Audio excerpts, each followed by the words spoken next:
The River Bride. In the south of China, where the rivers run wide and the mists rise thick as silk, there was once a village called Yunxi, nestled between two hills and bordered by the slow, gray waters of the Min River. Yunxi had little contact with the outside world. No train tracks reached it. No radios played in its tea houses. But everyone knew the story of the River Bride. It began with a girl named Lianhua. She was not of wealth, nor did she possess beauty that poets wrote about.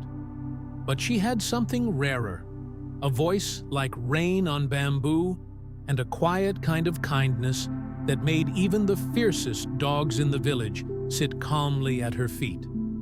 Her family was poor. Her father had drowned when she was a child, caught beneath a capsized ferry in the spring floods. Since then, Lianhua sold river lotus and washed clothes for the richer families in Yunxi. Her hands always chapped, her smile always polite. And every morning, she would sing at the river's edge. Some said she sang to her father. Some said she sang to the river itself. But only one person ever asked her, "Who are you singing to, Lianhua?" His name was Wen Jun. He was a carpenter's apprentice who had returned from a nearby city, his hands stained with lacquer and city ink, his boots too new for the muddy roads of Yunxi. He was clever, kind, and unlike anyone Lianhua had ever known. He didn't speak in riddles or offer her silver coins. He just sat by the river and listened. And then he sang with her. For 3 months, they met under the willow trees. For 2 more, they walked through the markets together. And on the first day of Ghost Month, he tied a string of red silk around her wrist and whispered, "When the harvest moon rises, we'll marry. I swear it."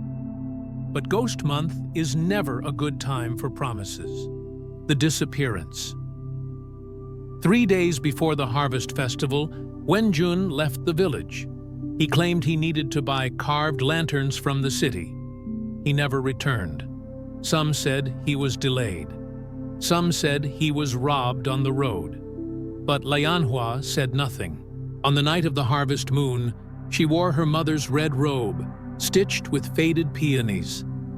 She stood at the riverbank from dusk until dawn, waiting. At sunrise, only her shoes remained, floating near the reeds. No one saw her fall. No one saw her jump. But everyone knew what had happened. They buried an empty coffin. The return, a year passed. Then another. Then 5. The village changed. Roads improved. Radios came. But the river never gave back what it took. Until one autumn evening, a child saw her. She was standing by the water, barefoot, her robe soaked to the knees, her eyes wide as moonlight. The child screamed.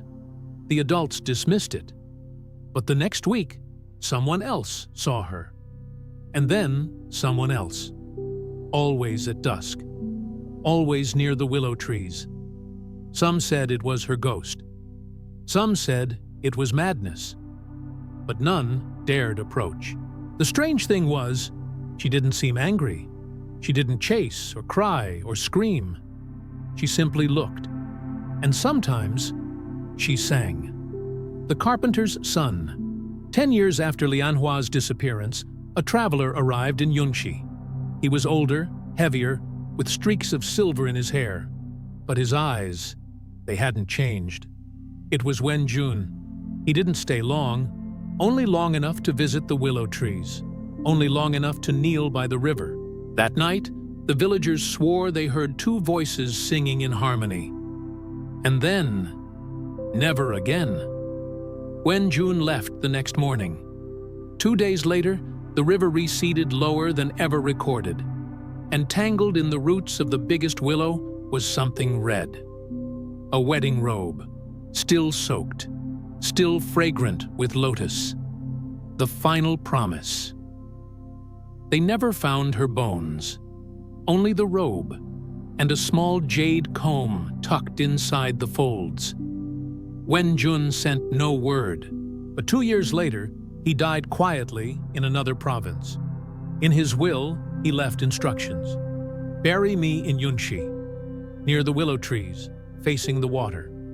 The grave was simple, but sometimes, at dusk, villagers swear they hear soft singing again. 2 voices, never angry, never loud, just a promise fulfilled. They say the river forgets nothing, but sometimes it forgives.